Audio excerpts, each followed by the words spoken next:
perfect. Okay. That's what so that's they block people. Yeah, yeah. Now you did? Okay, yeah. Okay.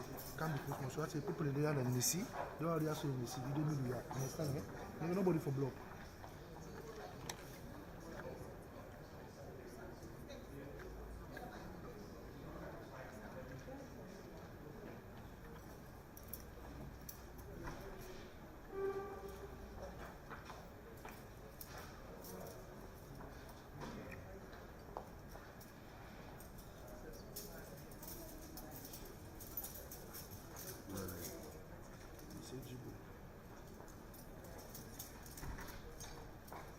Yes, are you up? I don't send for you fee at the orange. Yes. Yeah, 10 o'clock. 10 o'clock. Watch at the orange, yeah? Okay. I know 80 times, yeah. If Fen and you put, if you see the buff, the buff from me, yeah? Hello? It's 55.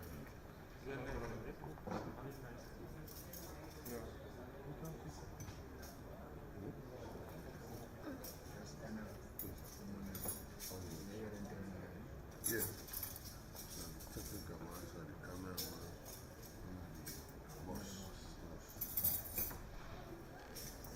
So one of us, push the camera zoom share.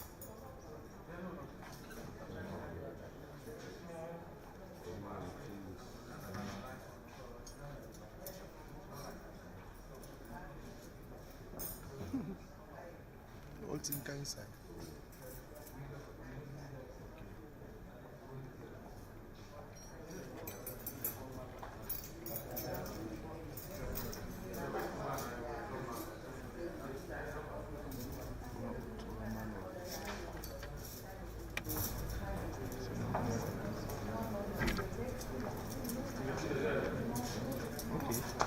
Yeah, set. You said so. You don't set. Huh? You seen there, In the area. Yeah, in the area. And this smooth one. They don't increase They don't increase The bandwidth. Yes. To 20. That kind way you can be in control and then they do our job. You know, say this hotel, if you get a Wi-Fi store, Right. the password.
on behalf of our children's children, on behalf of all the women, we want to say thank you, a big thank you to you for de-amalgamating this long-standing ministry, the Ministry of Social Welfare, Gender and Children's Affairs, to now a single newborn baby as the Ministry of Gender and Children's Affairs. Thank you, Your Excellency.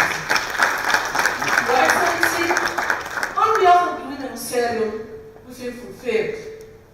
With the launch of a long-standing policy, our dreams has come true. We feel realized, we feel succeed, and we feel we've achieved a long-standing dream that all women of Sierra Leone will be looking to. Thumbs up for you, Your Excellency. On behalf of the women of Sierra Leone, as we celebrate the 16 days of activism, we are robing orange, we robe you blue for giving us the pink dress that will make us proud. We want to robe you this morning to tell you how achieved and how fulfilled we are. Thank you, the man of your action. Thank you, the man of our day. I want to say thank you very much. I want to say thank you and welcome to the diplomatic and consular corps members, especially the Irish Embassy. Thank you, Madam, for your support to the ministry. Thank you, UNFPA. Thank you, UN Women.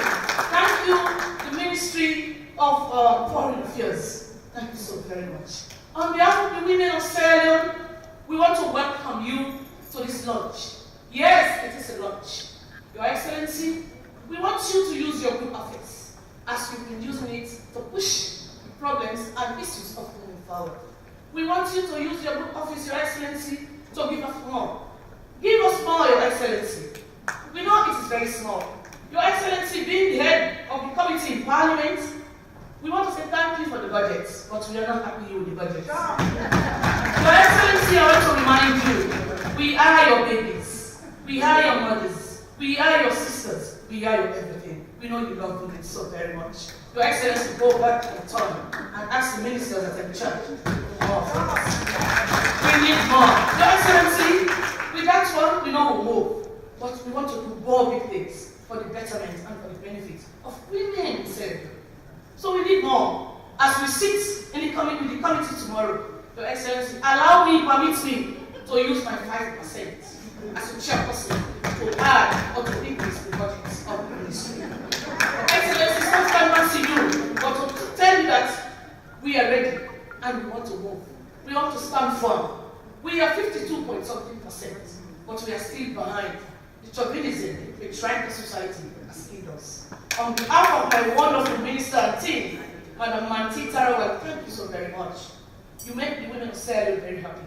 We were fulfilled today. Saying this much, I want to encourage you and the team to push forward to the Attorney General so that we have a unique bill to canvass the Parliament, canvass us, and we are to support you. To see that we have a Gender Equality Act for the benefit of Sierra Leone and for the benefit of our children. On behalf of this wonderful new baby ministry, we want to welcome you. We want to say thank you before I go to the people that put this wonderful policy together. If I go without telling you thank you or welcome, I am not grateful. Thank you, my ladies here. I am seeing some other ladies. Thank you so very much. Thumbs up for you. Welcome, welcome. Women, we say power. Women, we are fit. And with His Excellency and Madam First Lady, we are here. Welcome.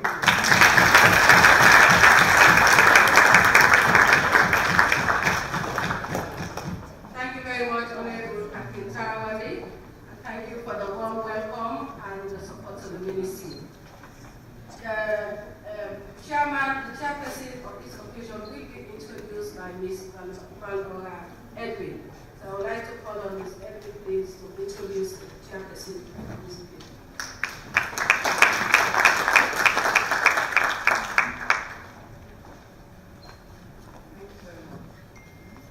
Your Excellency, Mr. President, honorable members of Parliament, honorable ministers of government, members of the United Nations family, members of the diplomatic and consular corps, civil society colleagues, distinguished ladies and gentlemen.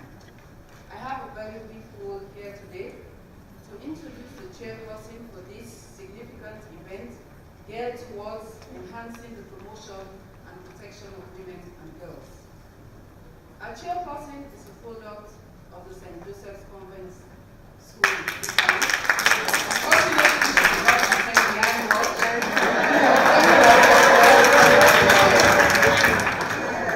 She holds a Bachelor of Arts with honors of PhD in Science from Kobe College, University of Sierra Leone, and a Master of Arts in Democracy, Politics and Governance from the Royal Harvey University of London. Whilst at FPC, she served in various capacities, with the most significant vying for and serving as the Vice President of the Students' Union in 2002. Prior to her enrollment at FPC, she was a teacher at the Prince of Wales School in Tom. She currently serves in various capacities, including as the Executive Director of Campaign for Good Governance, Sierra Leone's lead governance advocacy institution. She serves as the chairperson, National Elections Watch, which is a coalition of over 400 international and local organizations nationwide, charged with the responsibility of promoting accountability and transparency in public elections. She is a member of the Board of Directors Millennium Challenge Corporation Unit and the steering committee member of the Open Government Partnership Process, a species occupied since its inception. Our chairperson is passionate about Sierra Leone, and we both share the vision of growing old in a Sierra Leone where we can see the trees on the mountain tops and the fishes in the streams and lakes, a middle-income economy, a donor to the IMF and the World Bank, and a contender on the world stage. She promotes this vision in various ways, including working with youths across the country, supporting young women with a listening ear, and words of advice, strong in her advocacy and activity, and has shown great resolve despite backlashes from the public in her pursuit of contributing towards the consolidation of democracy in Sierra Leone. In fact, she's more determined to enter more spaces and address the elephant in the room. As a good governance campaigner, she has extensive experience in building capacities of local communities for democratic participation and engaging government and other public and private officials in sustainable dialogue for democratic governance reforms. She is reliable, hardworking, focused, and can deliver on her word. Added to her academic qualification, she has obtained MRS and MUMMY. She is happily married and has a beautiful daughter. Your Excellency, distinguished ladies and gentlemen, it is my pleasure to introduce our chairperson for today, one of Sierra Leone's finest, a friend and colleague of over 15 years, Boss Lady, Mrs. Marcella.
days of activism campaign to end violence against women.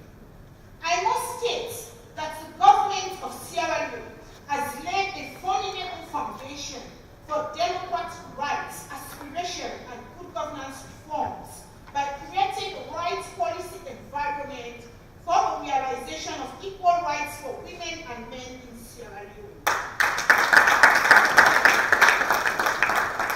Your Excellency, sir, today's occasion underscores the point that equality between men and women can be a reality. It shows that even during a pandemic such as COVID-19, great things can be achieved. This means that as a country, we can pool our collective and varying efforts together with determination to achieve great results irrespective of the circumstances. Your Excellency, sir, distinguished participants, permit me to publicly announce that we have just ticked a very sensitive box on the list of the Truth and Reconciliation Commission recommendations. 17 years ago, when I joined Campaign for Good Governance, the challenge at hand was to ensure that as a youth, I integrate into a group of dynamic Sierra Leoneans with a mandate of not only building an informed citizenry for democratic participation, but to work assiduously to redress gender imbalances. The argument was, if we are talking about effective citizens' participation as an organization, how can women, who constitute more than 50% of the population, be meaningfully integrated and their rights respected in all spheres of democracy and development? We were clear in setting goals and delineating pathways to achieve women's emancipation and advancement. The challenge was how to ensure that the Convention on the Elimination of All Forms of Discrimination Against Women be sufficiently domesticated, as the government of Sierra Leone had signed and ratified CEDAW on the 21st September and 11th November 1988, respectively. 1988, 2020, 3rd December. This is surely an achievement. The task was to influence the policy environment so that our society can provide a basis for realizing equality between women and men through ensuring equal access to and equal opportunities in political and public life, including the right to contest an election, as well as education, health, and employment. So today, I personally feel elated to see firsthand this vision unfolding in my very eyes. Thank you so much, Mr. President. Today is therefore a demonstration of how a fundamental pillar of good governance, which is respect for women's rights, can be reinforced in the national public space. This is because the framework of the obligation under the CEDAW Convention is constructed on three main principles. The first is the obligation to respect equality in laws and policies. The second, the obligation to protect non-discrimination, direct and indirect, and the obligation to fulfill and uphold the tenet of equality and eliminate gender discrimination in all its forms. I must point out that the National Gender Equality and Women's Empowerment Policy to be launched today is quite progressive and seeks to mainstream gender and women's empowerment into our national development processes, ensure equitable living standards for women, men, boys, and girls. The policy reinforces many international instruments and provisions that Sierra Leone has acceded to, including but not limited to CEDAW and the Sustainable Development Goals. The policy process was highly participatory and inclusive of diverse views, which is a clear benchmark of good governance, where the people must be at the center in order to promote local ownership and to drive the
is a long history and permits me to focus on the now. We commend the government of Sierra Leone and the Ministry of Gender and Children's Affairs, led by our Astute Minister, Honorable Matitari,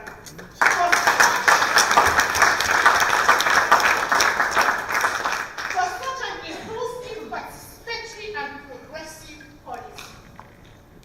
When it comes to gender equality and women's empowerment, I personally see it as a construction process.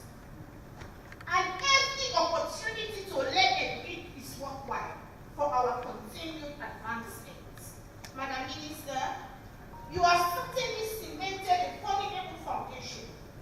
Crystallizing years of campaigns, demands, organizing into a single document. Thank you. History will certainly be kind to you. In the same token, I want to extend sincere thanks and appreciation to all development partners. When I say all, I mean all. UN Women, UNDP, UNFPA, Irish Aid, among others, for accompanying us through this journey. It has been really worthwhile. Thank you so very much. I recognize the role of the national women's movement in Sierra Leone, for which all of us belong to. And equally so the supportive men. I recognize the contributions you have made for the general emancipation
Washingtonian. We all know what he is today. Your Excellency, sir, with your kind permission, I stand on existing protocols. My name is Nikki Spencer Coker. I'm a barrister and solicitor and president of Powerment 232. Today is a good day. Powerment 232 is a network of dynamic women, professionals, and entrepreneurs. This network of women have been blessed with a wealth of knowledge, coupled with some black and gray hairs, spanning half a century. That's me.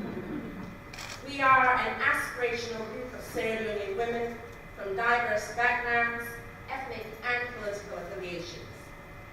We are mothers, we are wives, and we are not. We are a constant work in progress of what we believe and hope women's empowerment can and should look like in our beloved Sierra Leone, and we do so unapologetically. We were raised to be someone's property, to not speak until spoken to be endorsed by others even for issues related to our well-being, sexual and reproductive rights. The time is now to rise above toxic narratives and cultural biases that demean women's rights to form our own stories. Today I'm proud to speak on women's empowerment in Sierra Leone as the government launches a new and I believe what will be a transformational gender policy for our country. We've done much talking on addressing gender inequalities in Sierra Leone. Now is the time for action in institutionalizing and embedding our response across the board in all aspects and institutions. Empowering 52% of the population is crucial for the success of Sierra Leone. Women's economic empowerment means healthier and more educated families in Sierra Leone. It means creating a safe space for our girls to compete and reach out for their dreams. An environment where women are treated with regard and value. Women's political empowerment means engaged, dynamic, and responsive policies in Sierra Leone. I want to hear us speak of women with pride about earning our seats in Parliament, winning a big contract, or a chieftaincy title. Women are deserving of this right. They have earned the right to feast at the table. I am certain that we won't be surprised by a recent UNFPA report with data from 57 countries. It says that a quarter of women are not able to make their own decisions about accessing health care.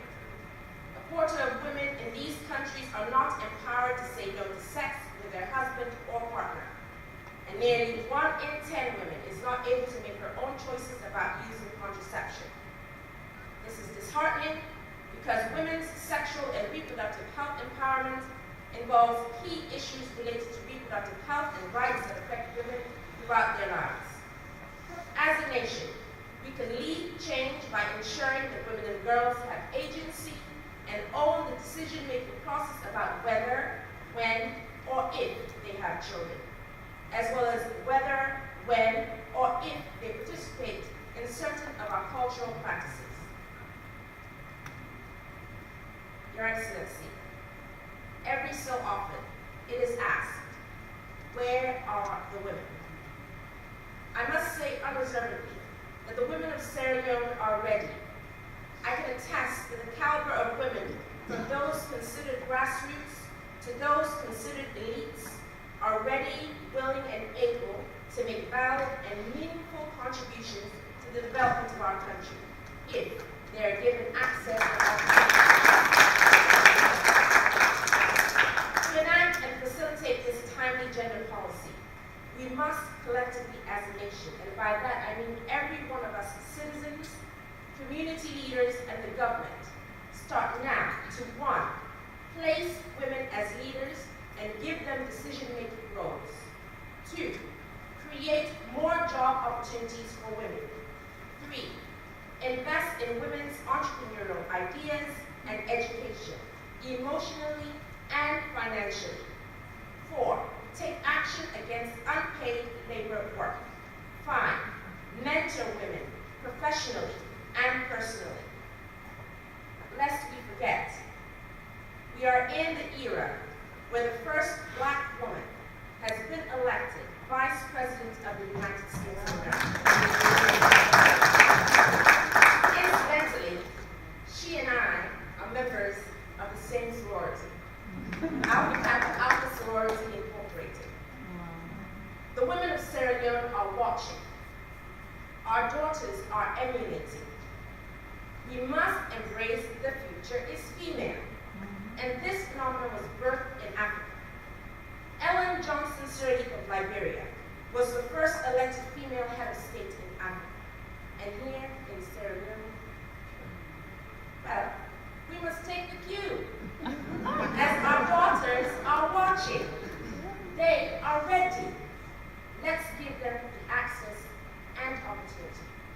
Thank you very much.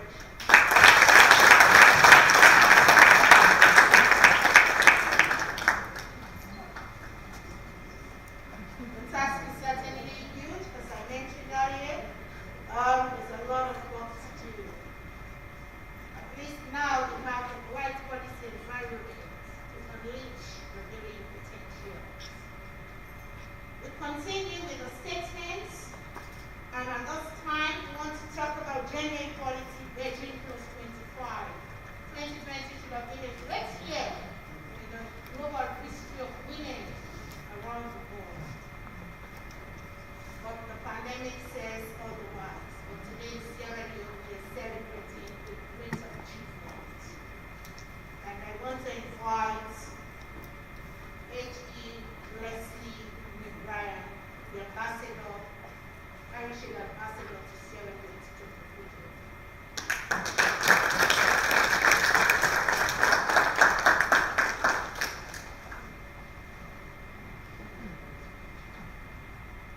Thank you, Madam Chair. His Excellency the President, Dr. Julius McNeil, Minister of Gender and Children's Affairs, Chairman of the Parliamentary Committee on Gender and Children's Affairs, fellow speakers, ladies and gentlemen, allow me to stand on existing protocol. I am really delighted to join you this morning to mark the official launch of the government's gender equality and women's empowerment policy.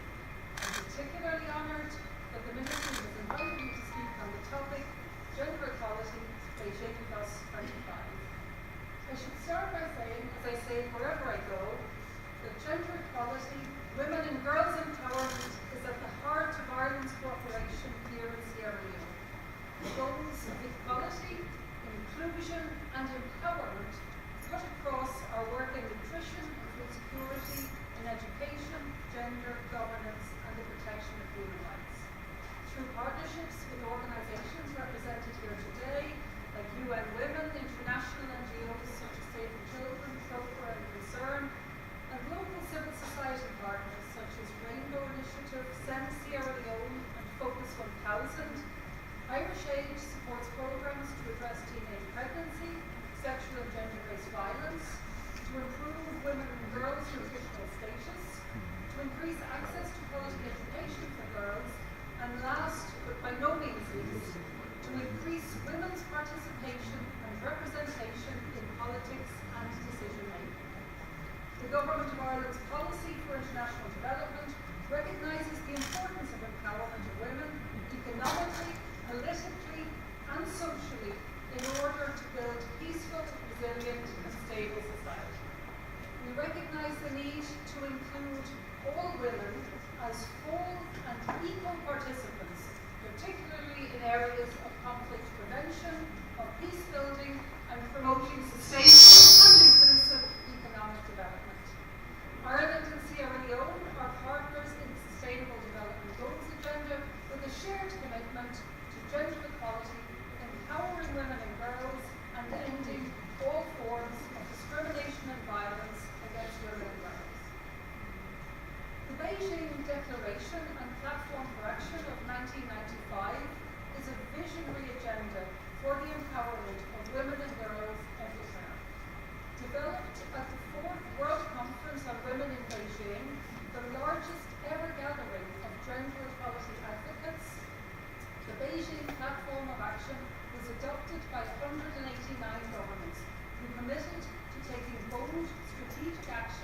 in 12 critical areas of concern.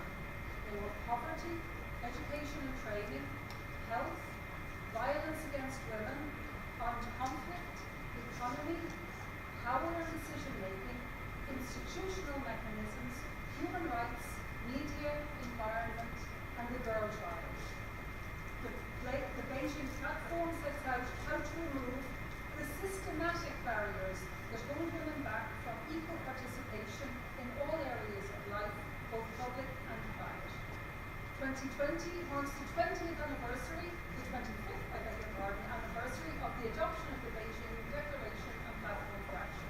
It also marks several other important milestones for gender equality. We celebrate the 20th anniversary of the adoption of the UN Security Council Resolution 1325 on women, peace and security, the 10th anniversary of the establishment of UN Women, and the 5-year anniversary of the 2030 Agenda for Sustainable Development. 25 years on from Beijing, however, many of the challenges identified then remain relevant today. These include the gender pay gap, unequal distribution of unpaid work, experiences of sexual and gender-based violence, women's limited access to productive resources, and their unequal participation in private and public decision-making, to name just a few. In order to tackle these issues, we must first identify and act on the root causes of gender inequalities. And this is in all our interests. Gender equality is not only a human rights issue, it also has strong and positive effects on the economy. No country has yet fully achieved the objectives set out in 1995, and while there's certainly been progress, there have also been setbacks. Women continue to be underrepresented in almost all fields of decision-making, including the areas of politics, economics, business, research and innovation, media, science, and sports. So where are we now, 25 years on from Beijing, and where do we go next? Progress on gender equality has been made in all key areas, but for millions of girls and women around the world, the visionary agenda is still far from reality. Here in Sierra Leone, women continue to face barriers to equal participation and representation in politics and governance. Sexual and gender-based violence remains prevalent. Women's economic empowerment, which is a prerequisite for fairer and more inclusive growth, is limited. And women continue to bear more of the caring responsibilities, which makes it difficult for them to achieve a fair work-life balance and prevents or reduces their involvement in the formal labour market. COVID-19 has exacerbated the inequalities between women and men. But despite these challenges, Sierra Leone has made good progress on the Beijing Platform for Action. Sierra Leone has undertaken because, you know, in our office last week at the end of this year, we were looking back at 2020, and we were looking at all the things that have been delivered this year, and it's quite a list. There have been important legislative reforms that really have enabled positive changes for women and girls. I cite the example of the 3 gender laws, the Child Rights Act, and most recently the 2019 Sexual Offences Amendment Act. I also want to recognise the government's flagship programme, Free Quality Education, and the focus on human capital. It really demonstrates a strong commitment to the provision of equitable access to quality education for all. Also evidenced in the allocation of 22% of the 2019 national budget to education, and the placing education at the centre of the National Development Plan. Investment in human capital development has a knock-on effect on the systemic barriers that hold women back from equal participation in all areas of life. And at this point, I think it's appropriate that I commend His Excellency the President for his leadership and his concerted actions to address the high levels of sexual and gender-based violence in Sierra Leone. I would like to recognise this as a personal and genuine commitment that makes a difference.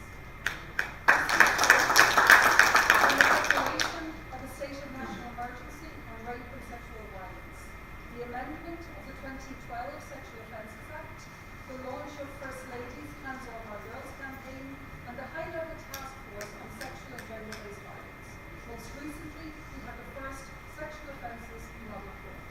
In addition, the Ministry of Gender and Children's Affairs developed a national male involvement strategy, opened trouble-free sexual gender-based violence reporting hotline, and established 6 one-stop centres to provide comprehensive services and facilitate access to and I'm not finished. We are in the process of finalising the sexual and gender-based violence strategy, and today, most importantly of all, we're launching the Gender Equality and Women's Empowerment Policy, which sets the foundation for achieving the Beijing Platform for Action's critical concerns, and it puts Sierra Leone at the forefront of those concrete actions to promote gender equality and women's empowerment. And for this, I want to commend the Honourable Minister and her commitment to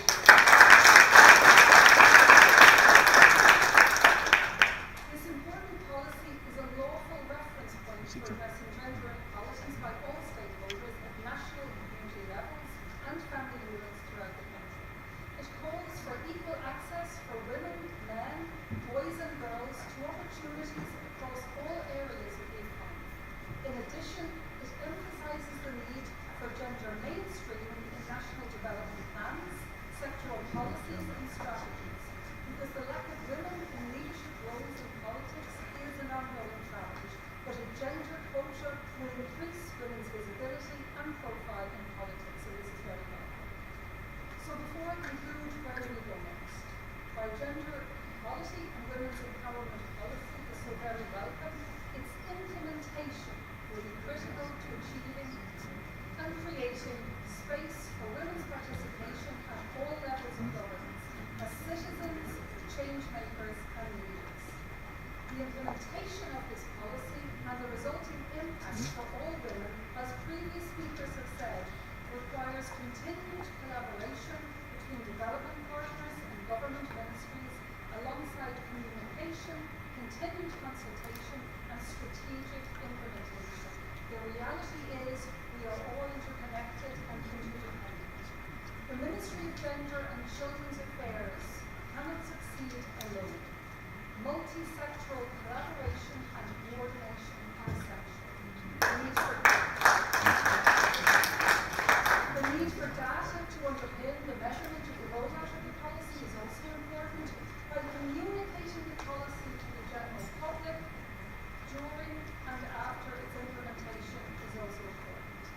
I would like to close by saying that it's crucial that we all, as development actors, communities and families, are willing to understand and to address the very real threats and barriers facing women and girls in Sierra Leone, which will continue to act as obstacles to a peaceful, just and inclusive society. The Government of Ireland remains firmly committed to the promotion of women's empowerment and gender equality and the upholding of universal human rights. We will continue to work together with the Government of Sierra Leone for socio-economic and political development that embraces women and girls, leaves no one behind, and gives every woman, child, especially the girl child, a fair chance of leading a decent life. On behalf of the Government of Ireland, and I'd like to say also on behalf of my Irish sisters who have preceded me in this role here in Sierra Leone, Rania, Anne-Marie, Sinead and Catherine, I am so proud and so happy to join with you today to celebrate the launch of the Gender Equality and Women's Empowerment Policy.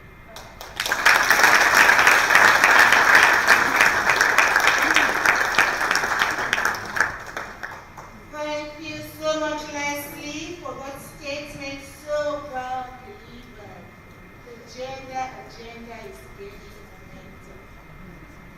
You know, as I sit and listen how she situates the Sierra Leonean context within a global perspective in our analysis of Beijing Plus 25, and despite the challenges, the strides we have made in Sierra Leone, I feel so comfortable, and I said, I'm even retired from civil society. And the task will be left to the younger generation to continue. I am feeling old.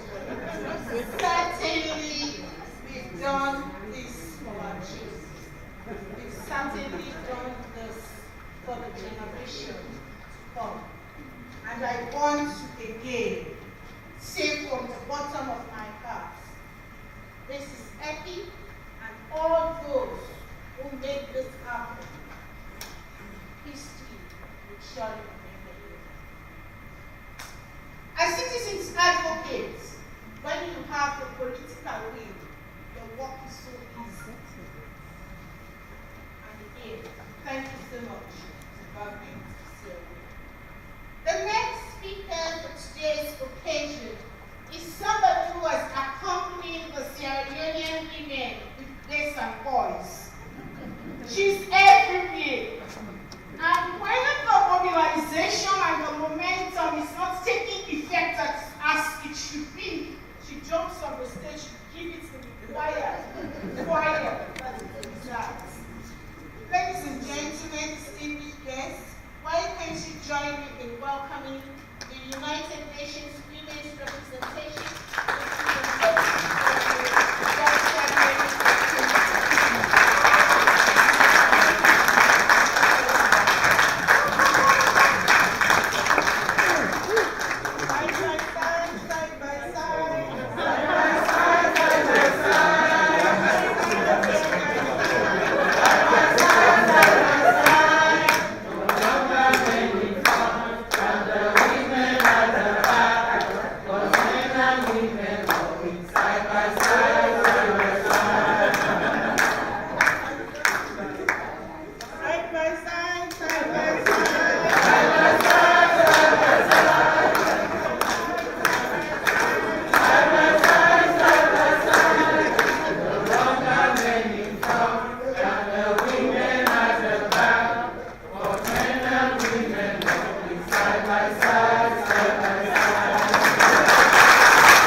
President of the Republic of this beautiful country, Savannah, Dr. Julius Anderson, Excellencies, Cabinet Ministers, Honorable Members of Parliament, Honorable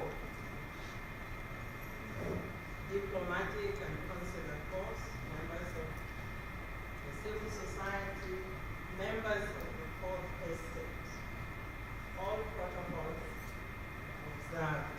Good morning. This is an incredible chairperson. Thank you so much, Honorable Minister of Gender. The only mighty. I wish I didn't have to speak today. I wish I could just be here to celebrate today. Because for me, I have been in this country since 1982. 3 times I've been assigned 1982, 5 years later,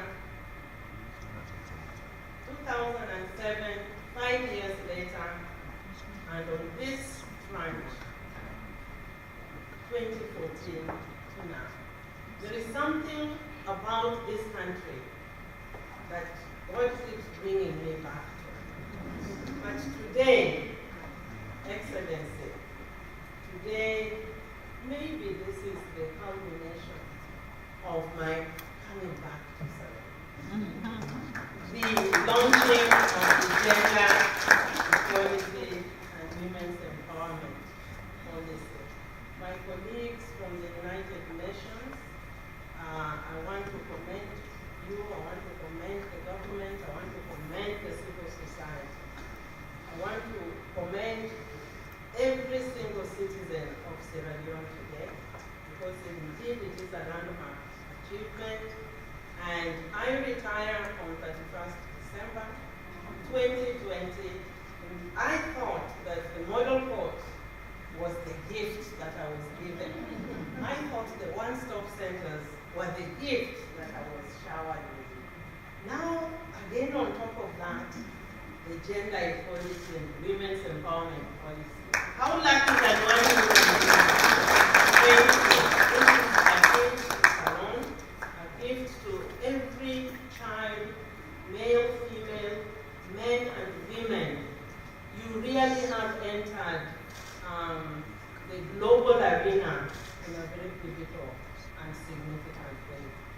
Congratulations.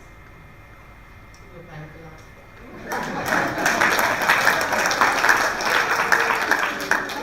I am here very briefly present the United Nations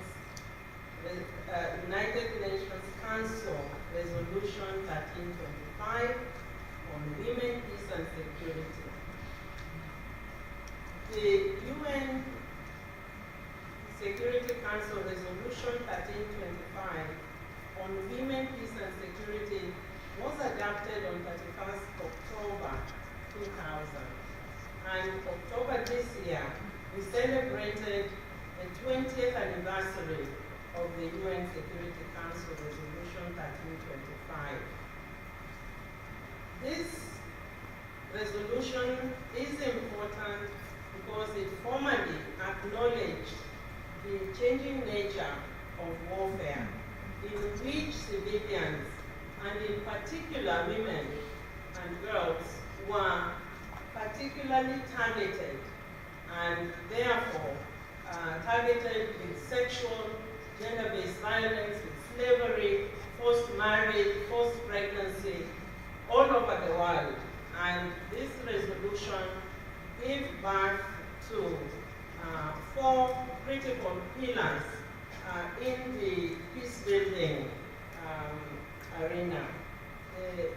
The first one is the participation of women in all peace-building processes, the protection of women during armed conflict, the prevention of violent conflict, and to make sure that any relief and humanitarian action were provided for by using gender lens. The United Nations member states also are accountable to all the protocols that member states sign, and therefore reporting on achievements of all these protocols, including 1325, is one way of knowing how a country is doing. I am very pleased to say that Sierra Leone has reported regularly on the resolution 1325. Sierra Leone has in place both the first national plan of action and the second generation plan of action. And because of its demonstrable effect on peace consolidation and the empowerment of women, I want to announce to you, okay, I've been told not to announce. Some better things are coming. But because of the recognition of Sierra Leone's efforts in peace building, in national cohesion, and the empowerment of women, some good things have happened. The minister will make that announcement. So I will skip that. We commend the government of the Republic of Sierra Leone through the national machineries that include the Ministry of Gender and Children's Affairs. Excellency, thank you for having a standalone Ministry of Gender and Children's Affairs. This has raised the profile of the national machinery, and we are now having a lot of silence broken about the violations that women and girls experience. So the breaking of that silence means that we have voice and agency of women and girls. They can speak freely now and share and report any acts of violence. And that, if you recall, that peace is not only the absence of guns.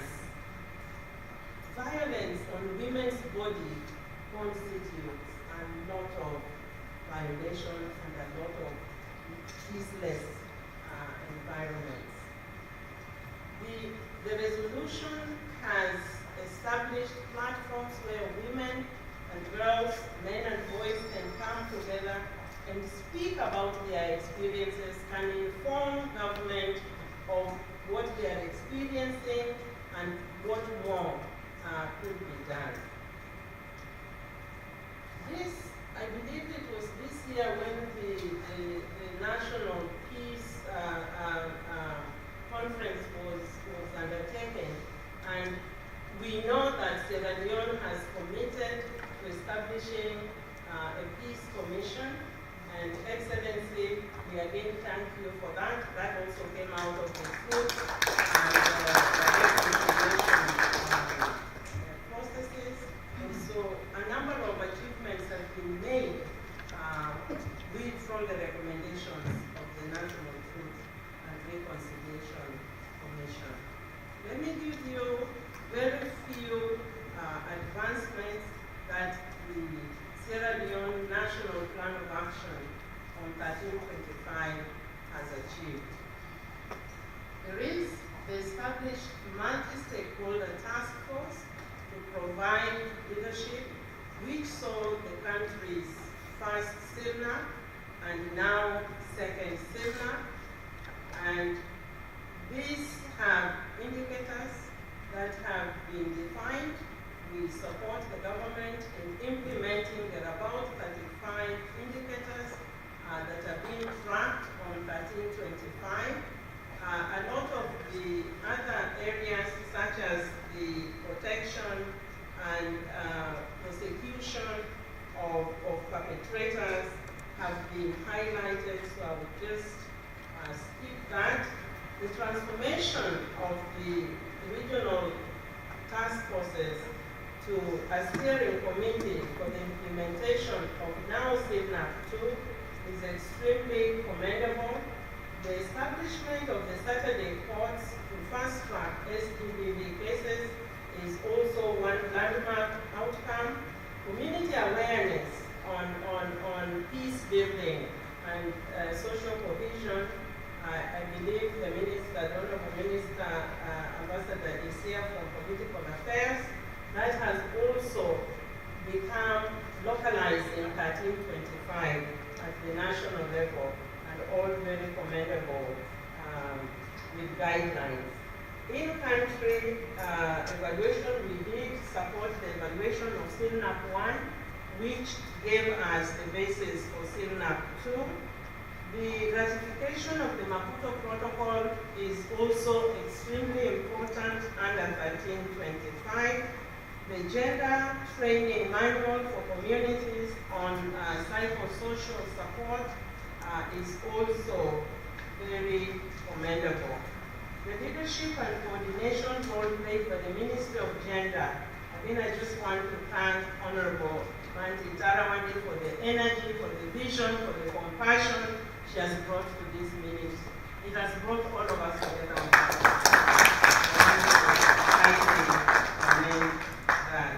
The strong collaboration, interministerial collaboration, is also an outcome of 1325.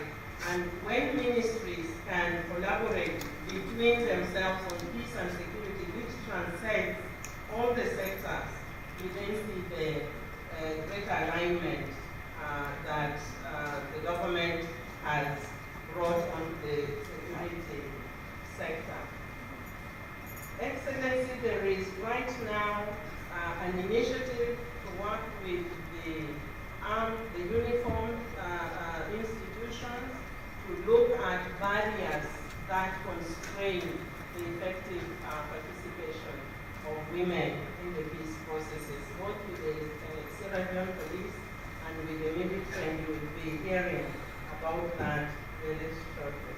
So, what will our daughters and sons say about peace consolidation in Sierra Leone under the 1325? I think they will look at all of us in this room and thank His Excellency the President, thank the government, thank the women's movement, which I must applaud, and thank each one of you, because they are looking at us and they are seeing a future of peaceful coexistence in which men and women, boys and girls, are treated with dignity and respect. gladly will gender don't come. We gladly will gender don't come. If we not so be for gender, now it's time we go there. We gladly will gender don't come.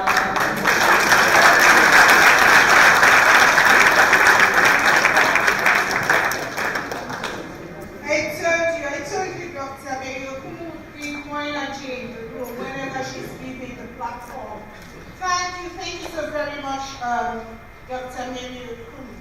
But Your Excellency, sir, distinguished ladies and gentlemen, I want to particularly note with pride the progress we've been making. I always see Sierra Leone as an opportunity, every opportunity to put Sierra Leone on the global stage warms my heart.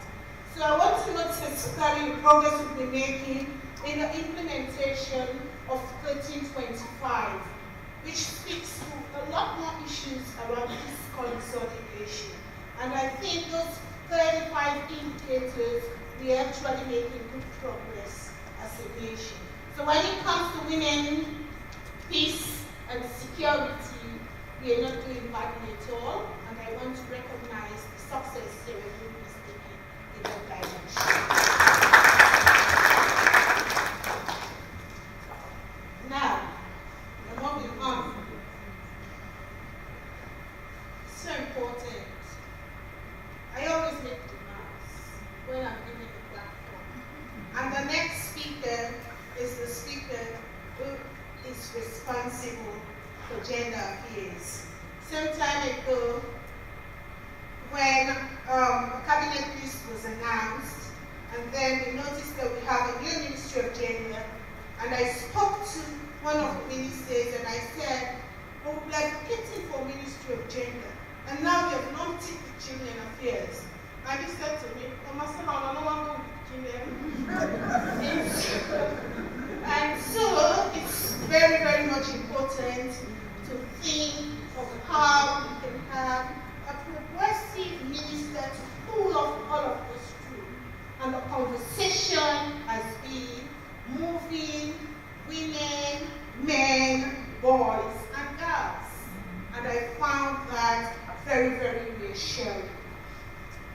So our next speaker, we need an annual women's convergence. We need an annual women's convergence. My sisters in East Africa would love me around to say, what are you doing? We meet every year to talk about the things that affect us. What in Sierra Leone? So it's quietly on the table. Because if we want to talk about a generation of equality, we have to be meeting to take stock. Because many times it seems that we keep doing the same thing all over again, because we have not found time to reflect on what works and what does not work. So at this juncture, I want to invite the Honorable Minister of the Ministry of Gender and Children's Affairs. She is going to speak on the topic, generation equality, women, peace, and security. And she is no other person but an elder sister in the person of Honorable Manti Dangote.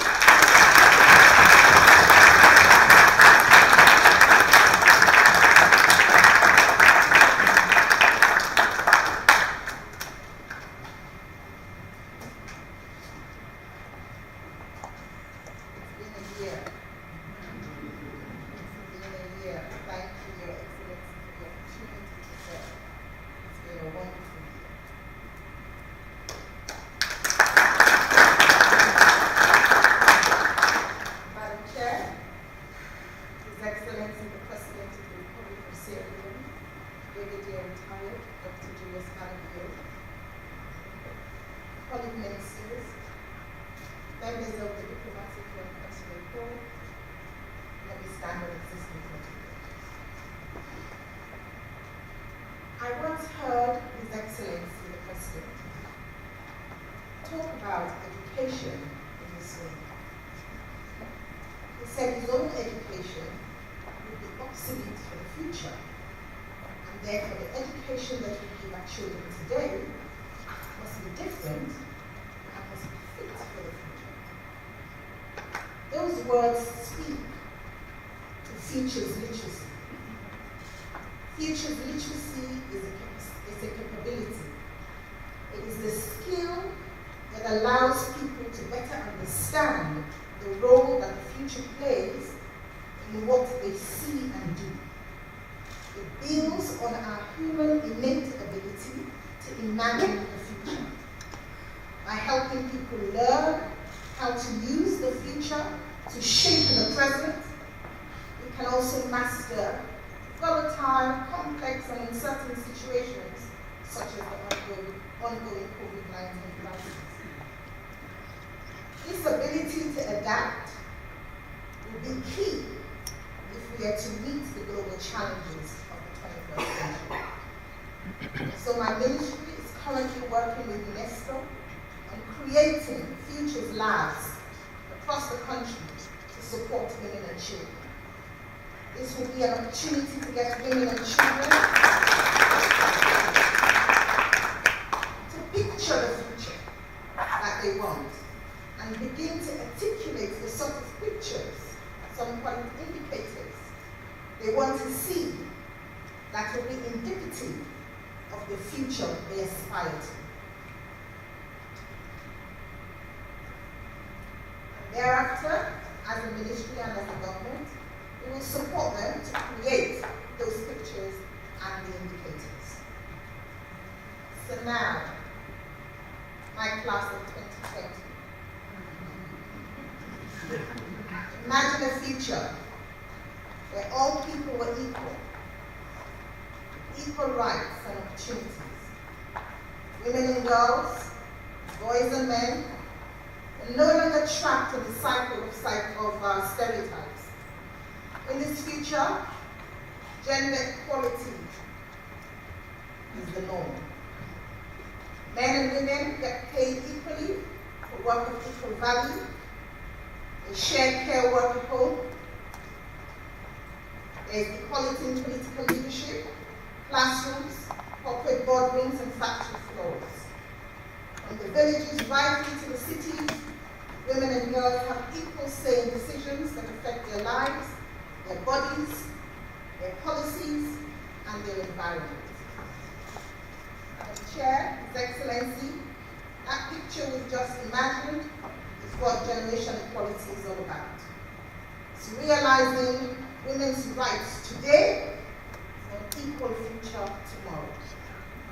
And that generation equality campaign is about accelerating progress for that future by 2030. We've got barely 9, 10 minutes. Because although there's been some progress globally, real change has been slow for the majority of women and girls around the world. Today, not a single country can claim to have achieved gender equality. Multiple obstacles remain unchanged in law as well as in culture. As a result, women remain undervalued, they continue to work more and less, have fewer choices, and experience multiple forms of violence at home and in public spaces.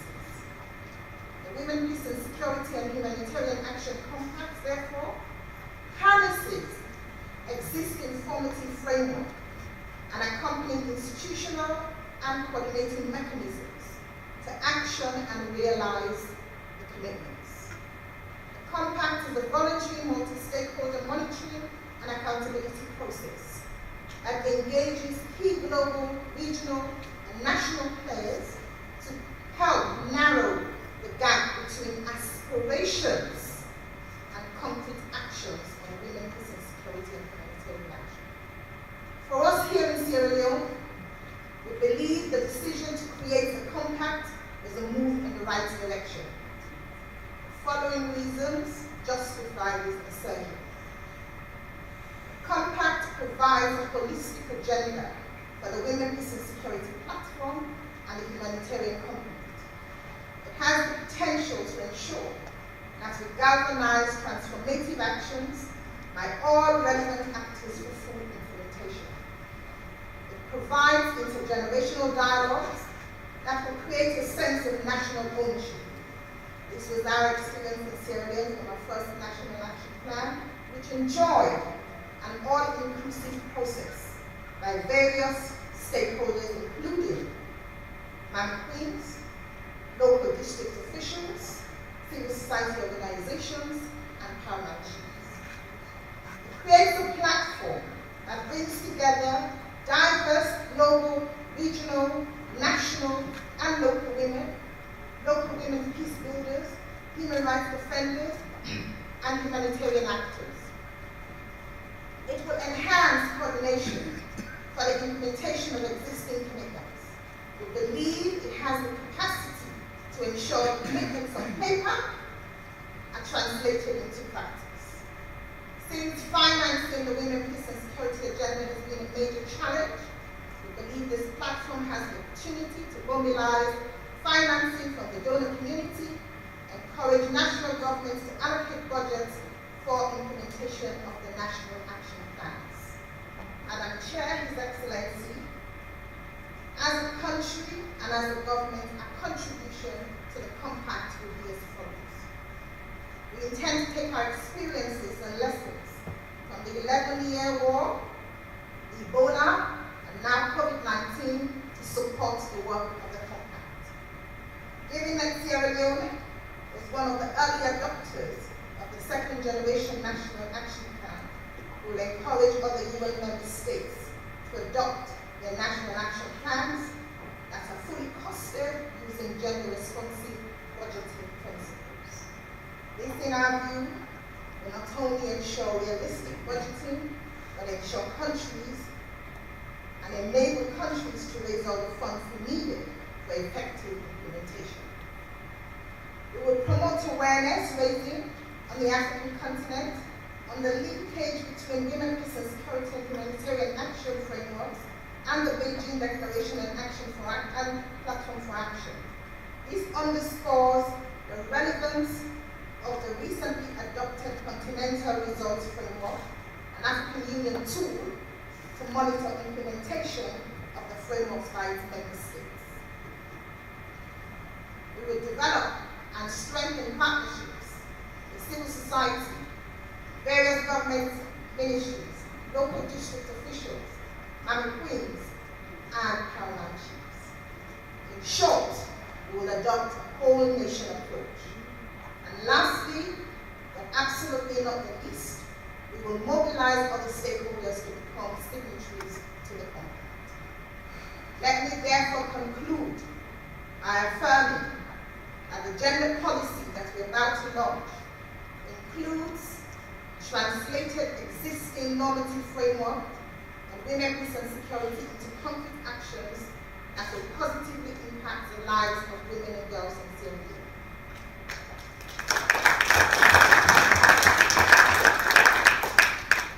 It is the nation's vision of the future on gender equality and women's empowerment. And it is also the manifestation of the SLPP manifesto promise on gender equality.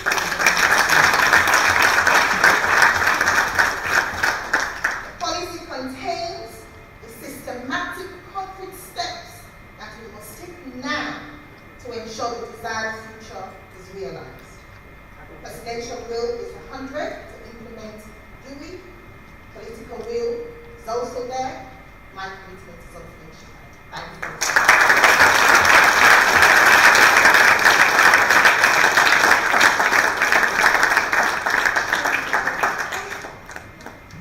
Thank you, Madam Minister. That was a very, very compassionate note, my commitment of friendship. And we are firmly behind you to execute us as the women's movement in Sierra Leone. The nation's vision, generation equality.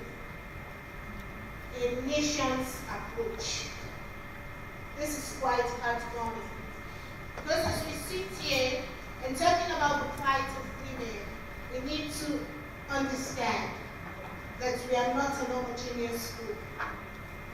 The issues affecting women are very diverse.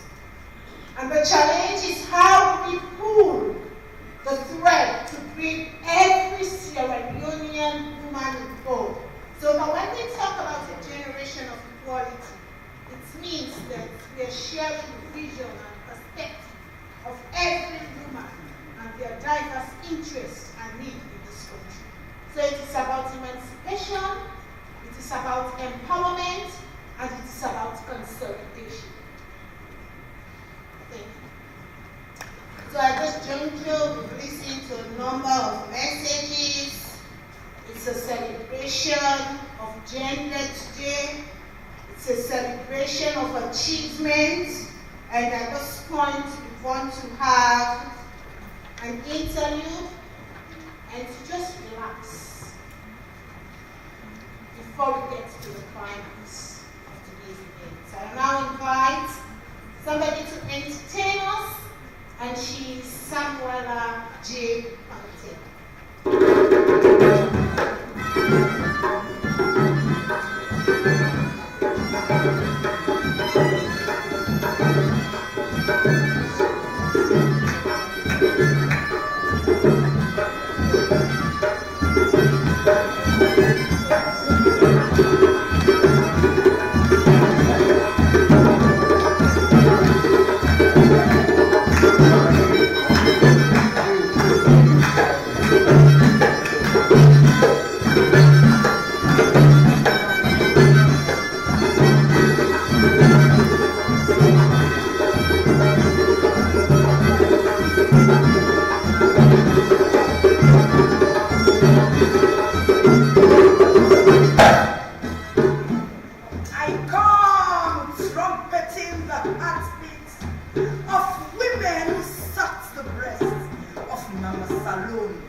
That is the giant leap for a country poised for development.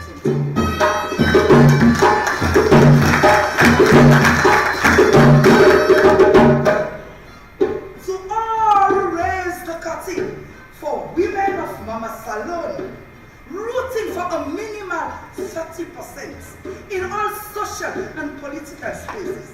We thank you from the deepest part of our grateful hearts. To all who use the scepter of power to bring it all to pass, we doff our hearts and pledge our readiness to build an enlightened society for us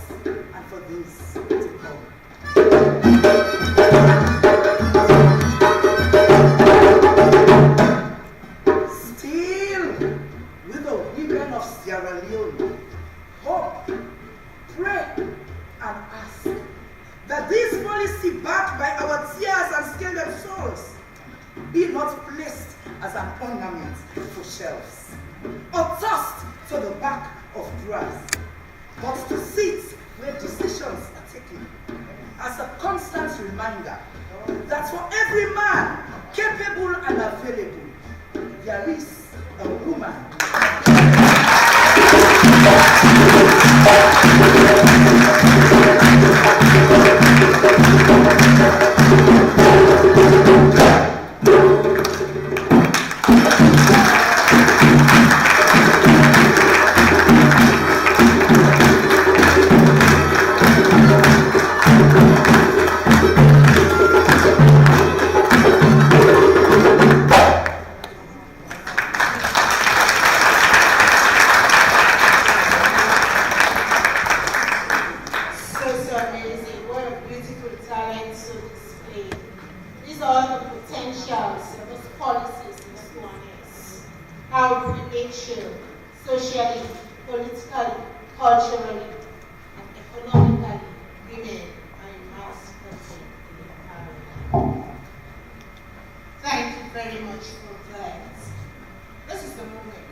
Honorable Ministers of Government,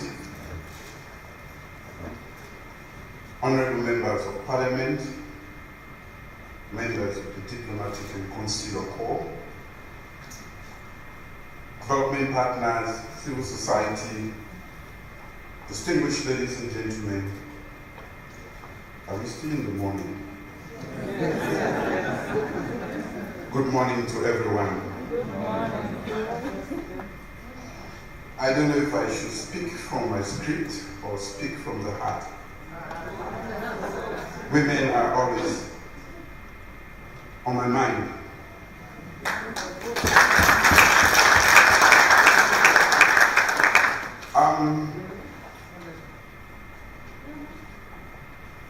This is a special day, and I can see and feel that the women in this room are very happy and hopeful.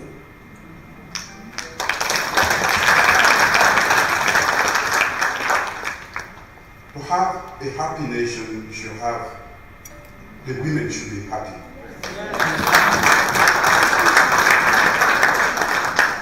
We will make you happy.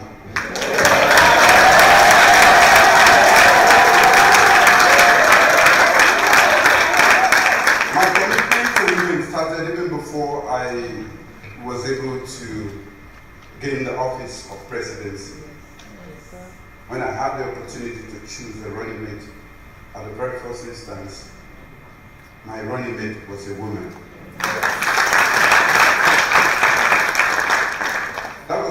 That was a choice left entirely to me. And I argued, and I still believe, that women can be part of leadership.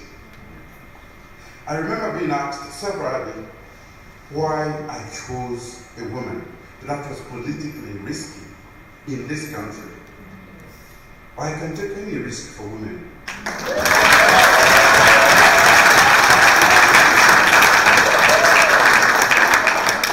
I remember somebody asked me, why are you not a kind doctor? Because we don't see so many people. Are you not afraid? I said, no. I am a man and I believe in myself. She is going to be my helper and we will work together. Wherever she is, I know she's in bed, she's not feeling well, I pray and add in the hope the Lord Almighty will help her. Amen. Women are totally different from us in terms of how we look at the world and how we deal with the many challenges we face. And they should be part of us in providing the solutions to the many challenges we face in the world. When they are partners and participate fully, we find very interesting solutions. And that is why I'm happy to be here today to share this moment with you. Because long before I assumed this office, I was with you. And I believe in you. What I have lacked all the time is a coalition, the support from you, the framework, my action before getting to this office can prove to you. And now my actions in office are meant to get you to put your hands on the wheel together. Truly speaking, when I provided an opportunity for women, she was representing all of you in my mind. But I didn't see women take advantage of that. She was going to be the first woman vice president. And knowing that you talk about being 52% of the population, if you had just thrown maybe 40% of that to me,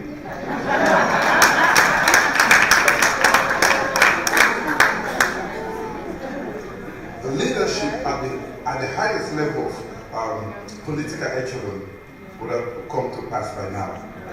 But we are still struggling. And I'm not giving up on you.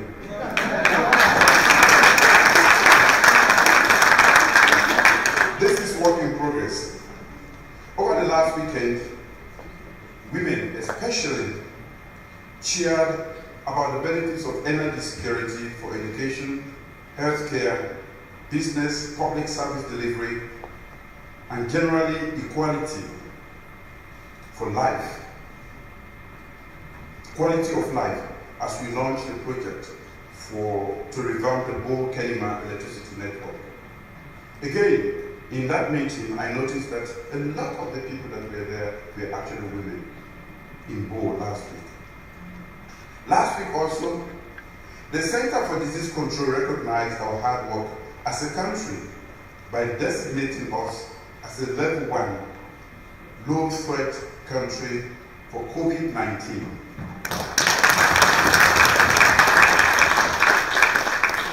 Let us be encouraged and continue working even harder to prevent COVID-19 by adhering to all healthcare directives on hand washing, mask wearing, and social distancing. That is very important for us.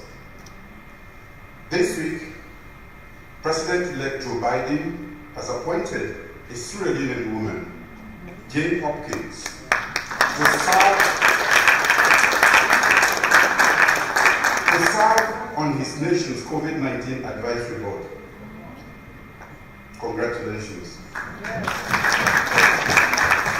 Back at home here, women from offices to the market stores and farms are striving hard against all odds to make their lives better. Their small everyday victories add up. And as they add up, let us keep designing our next challenge and working even harder as a nation to achieve more for women by women. We are here this morning to set ourselves a set of new challenges that will touch and transform the lives of 52% of our population. It will place them where they belong, at the center of the nation's development process with all due rights, access, opportunities, and resources. We are not about to witness history. We are actually making history together. This has been a pivotal year for gender equality and women's empowerment. It is 25 years since we adopted the Beijing Declaration and Platform for Action. It is actually 20 years after the adoption of the United Nations Security Council 1425. 10 years since the establishment of UN Women, and 5 years since the world set itself a set of targets in the Sustainable Development Goals. Last year, I accepted to become a he for she champion. And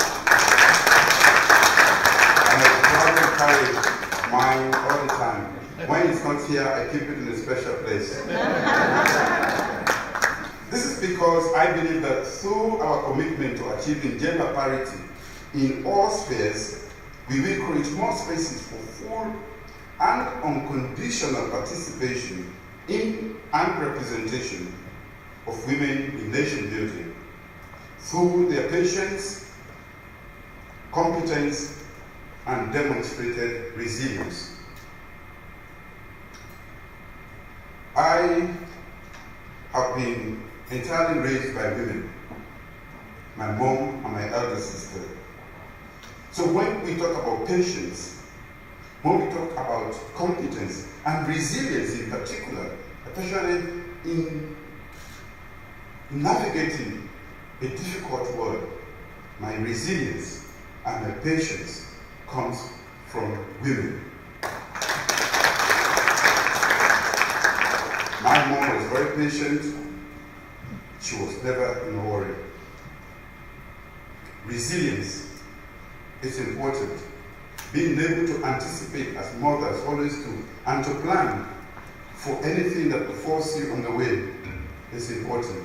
And women are very good at that. Our 1991 Constitution of Sierra Leone and universal human rights principles tell us that gender equality, and empowerment are fundamental rights. They are not choices. They are not optional. We recognize this and we must do what is right. And that is what we are doing. At the national level, we have mainstreamed gender into our medium-term national development plan, a plan that is aligned with the SDGs. We have created a standalone ministry of gender and children's affairs.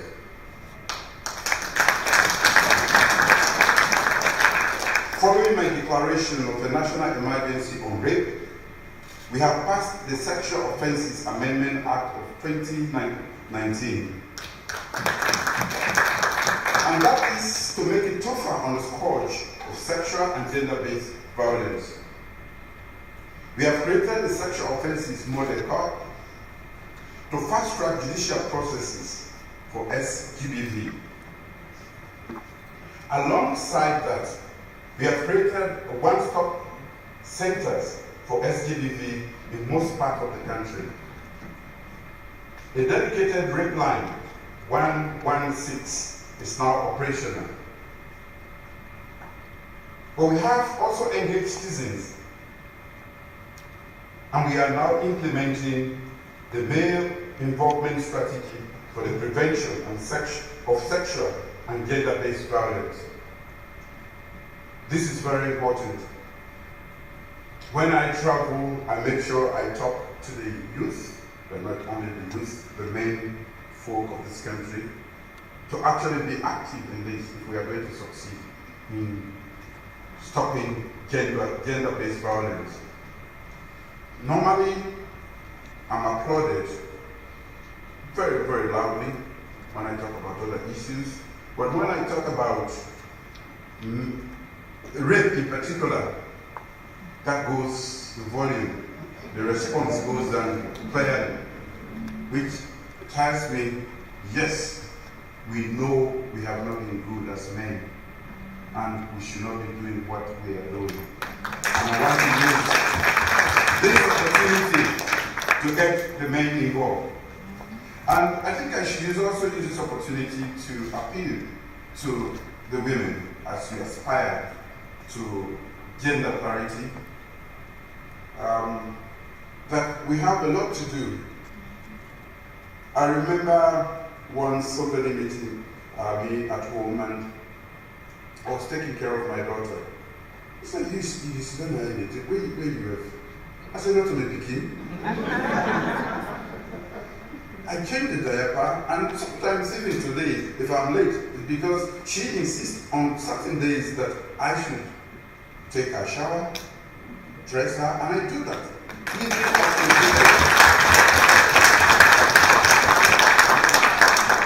So I want to appeal to women to teach men to start to do some of these things. Truly speaking, some men just feel that cooking. Some men don't even know how to boil their eggs. I won't talk about the other complicated recipes that we have. So, and I remember also we were trying to put a lady for a particular position, and everybody said, no, she's very, very, very cocky, she's tight and that and that. So once I spoke to her, I said, what is your problem? He said, my morphology threatens them. I said, what is strange about your morphology?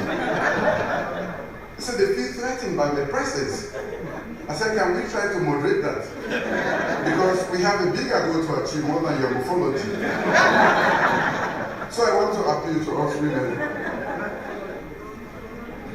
to start to moderate. The men are not going to let you in very easily. Frankly speaking, if you don't moderate our morphology.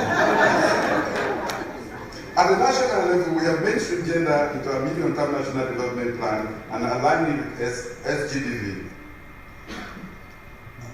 No, I've already spoken about that.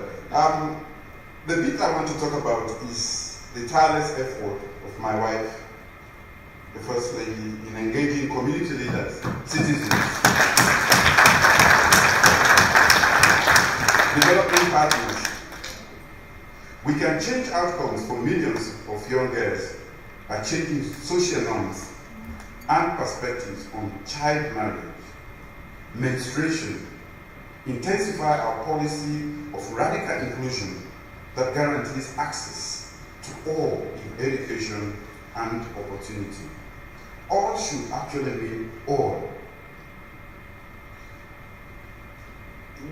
Girls are particularly vulnerable in a society like ours, and we should provide a special environment to nurture them, protect them, and guide them. If not, we will not be able to achieve our goals.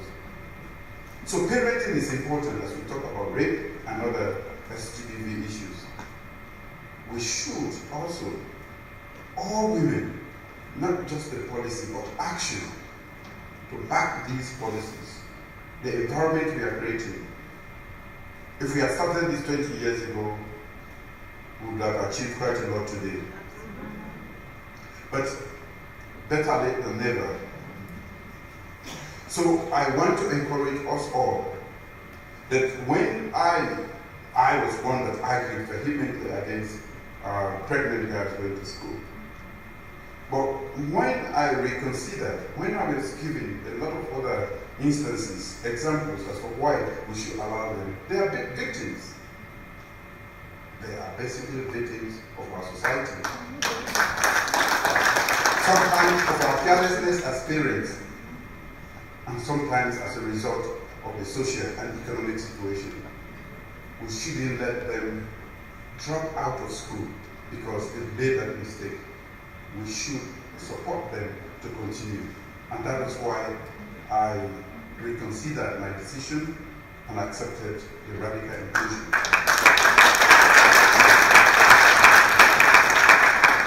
We are working to leave no one behind. Our progress is irreversible and forward-looking. This gathering here today affirms our unflinching commitment to doing even more to attain and promote greater gender equal society. On the international stage, our work and our progress have been noticed and commended. Today, I announce with great pride that Sierra Leone is now one of the only 9 countries selected by the Generation Equality Core Group at the United Nations to serve on the board of the newly established Generation Equality Compact on Women.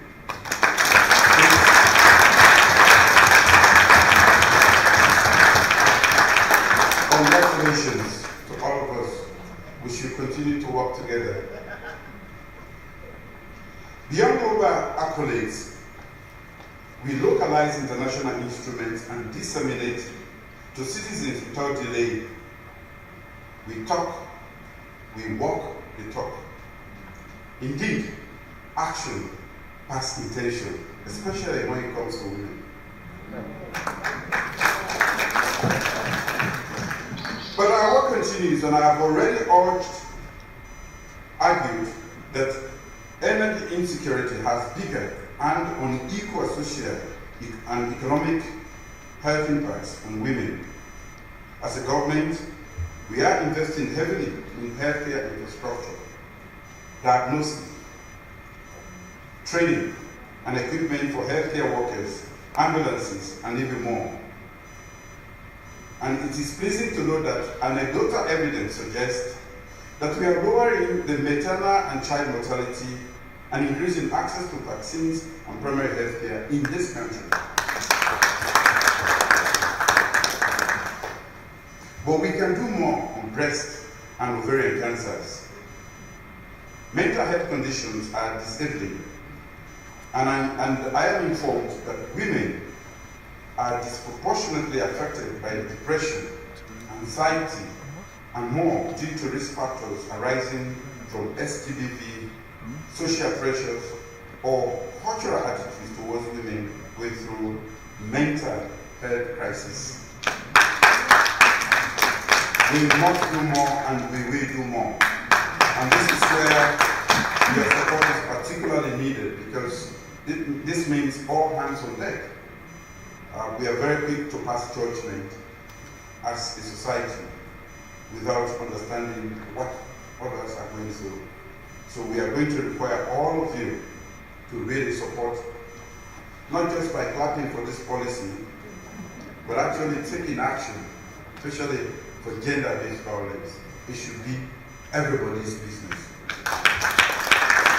Sometimes I feel lonely and a fight, but I truly believe in it.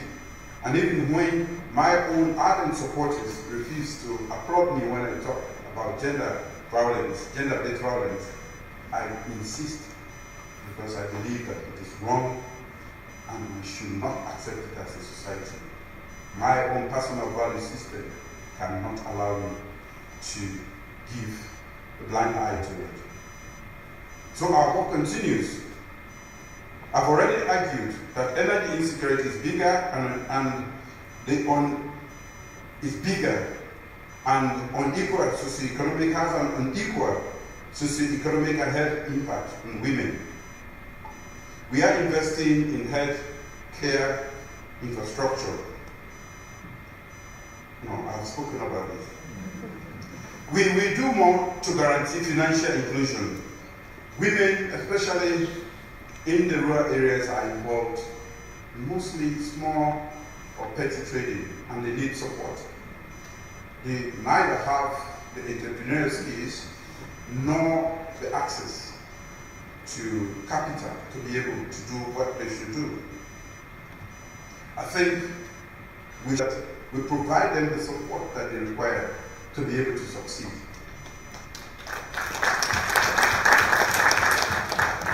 I was jokingly saying to my male colleagues that sometimes when we have enough as men, we will pass my back first, we send some go down.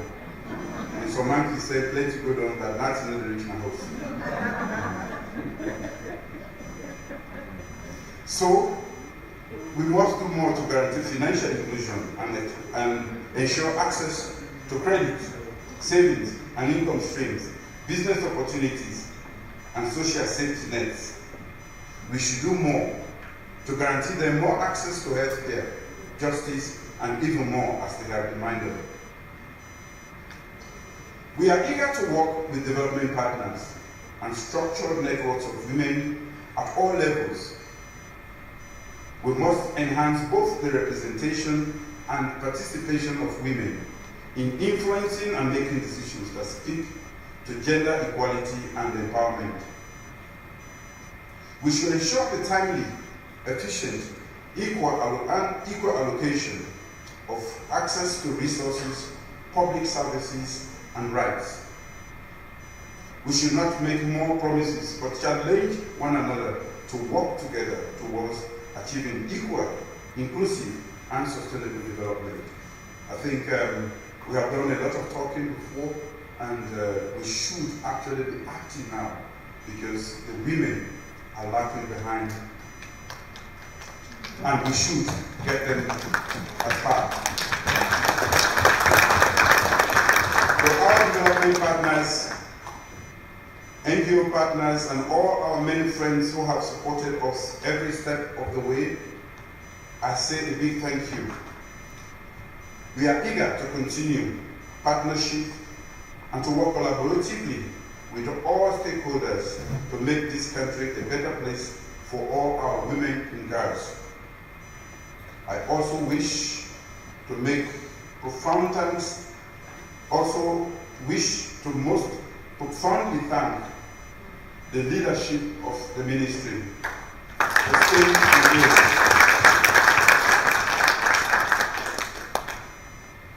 for staying engaged and delivering a policy that will change lives. Although we have had national policies, strategies, and action plans on gender equality and women's empowerment in the past, the policy I'm about to launch today is by far the most wholesome, comprehensive, and progressive.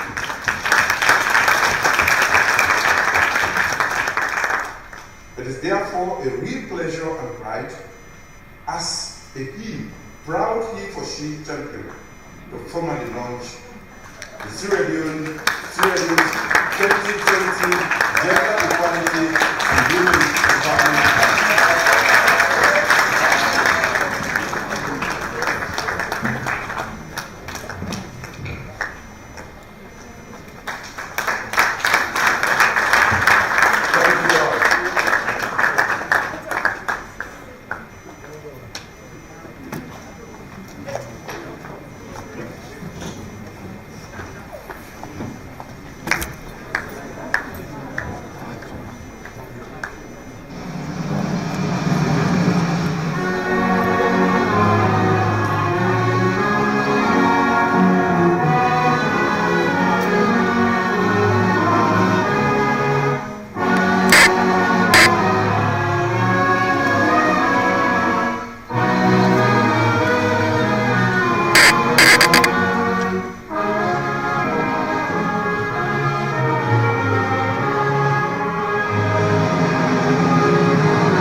Thank you very much for the launch, Your Excellency.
Well, Fumblem, because we did the new Brookfields Hotel this morning, and we obviously come for the launching of the Gender Equality and Women's Empowerment Policy 2020. But this is a policy where the ministry puts together so that at least women itself will be, recognized in terms of policy, whereby the policy look at gender education and training, they look at gender, trade, employment, economic development, and protection. They look at gender-based violence. They look at gender decision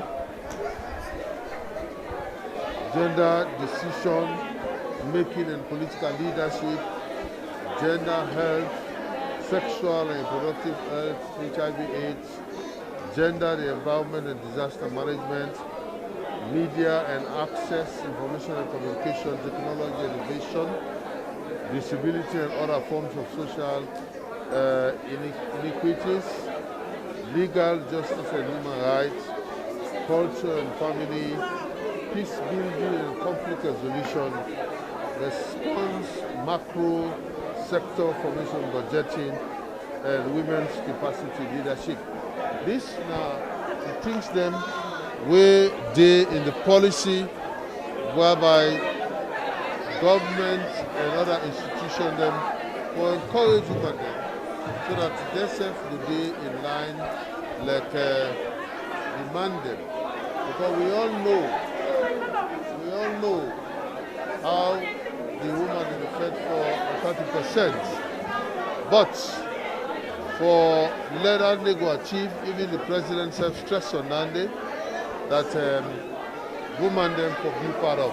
Well, I deal with one of the vibrant women then in this country, and in an honorable, of course, in charge of that committee in the parliament.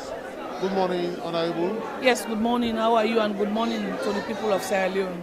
How you feel today on such occasion? I feel honored. I feel fulfilled as a woman. We don't do in this for long. For make we get a launch of the gender and women's empowerment policy, make we feel very honored. And I want to say thank you to His Excellency and thank you to the Minister.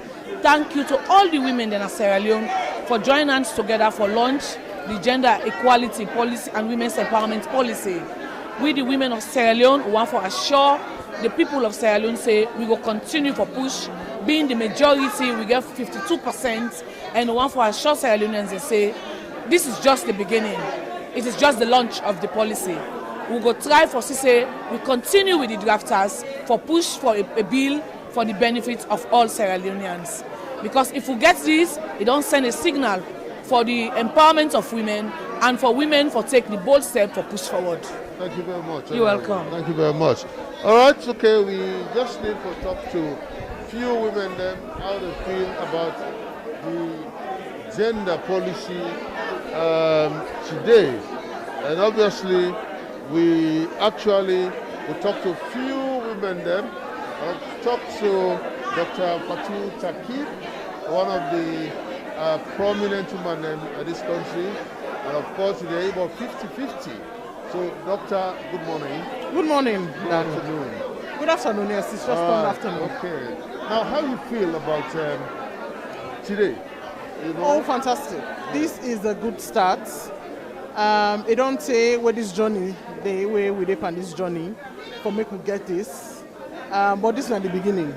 So now very good start. We don't start so, and it don't create a platform now for we for Tinapa and Jom for making stream canton act. When it on act, then we go make people understand. When you say an act, you don't turn law. So you don't turn law. And then all man get for go with what's in the law see.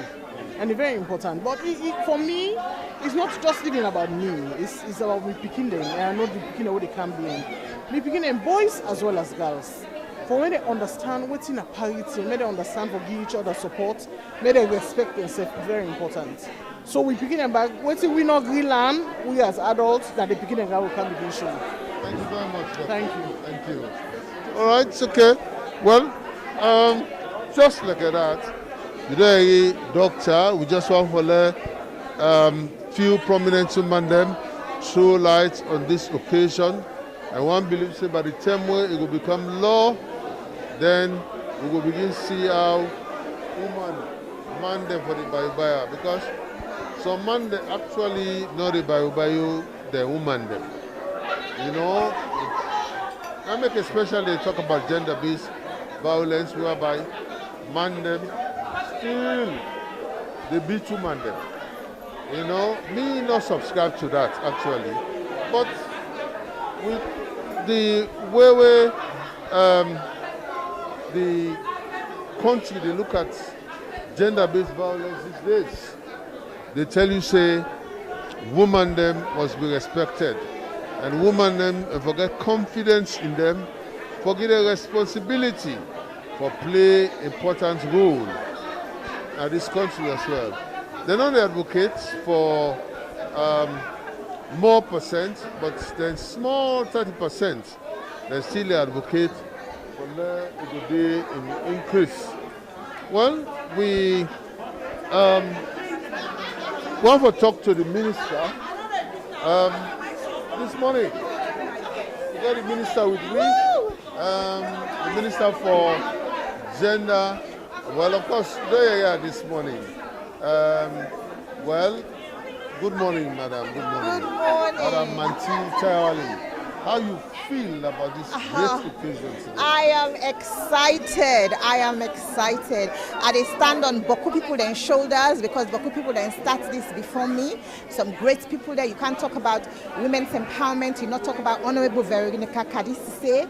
You can't talk about other people that were not able member right now because I am so excited. The consultants that will do this work. Batu Jambawai, Madam Batu Jambawai, Madam Finda Kuruma. They're all, you can't talk about this, you not call them. But today, it's a wonderful day. You look happy. I am very excited. I am very excited. Okay, what's one or two things that we women will be proud of in this policy? Wow, there's more than two, but I would just mean two.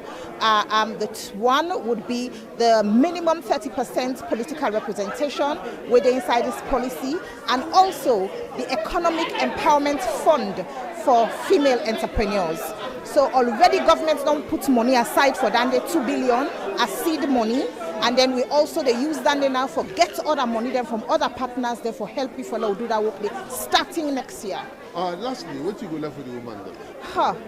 I will tell the woman and say, I don't they talk this, but they don't believe me. I don't mean they talk say this time under the new direction, under President Bio is the best time for women. Women are not going to believe me why they talk. This is the beginning. 2021, we're going to implement this. I mean, we have full support. And my commitment to this is no waiver at all. We're going to implement this. People are going to see a change. Women are going to be empowered. This is it. President Bioron Dua. Only the new direction. Thank you very much, madam.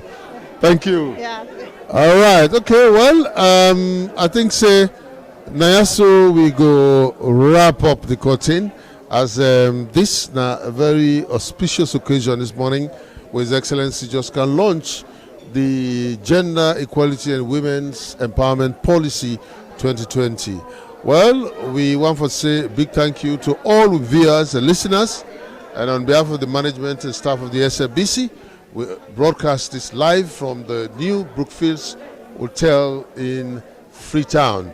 Well, thanks to my colleague them, of course, in my team, again, George Lewis and camera, again, my technical man, Alex Say, and my colleague them, New Englandville and Leicester Peak, and on behalf of the management and staff, Mina Dan Mosse, we bring this program to you. Until then, we hand over to New Englandville for continue the day's broadcast. Thank you very much for viewing, and bye-bye.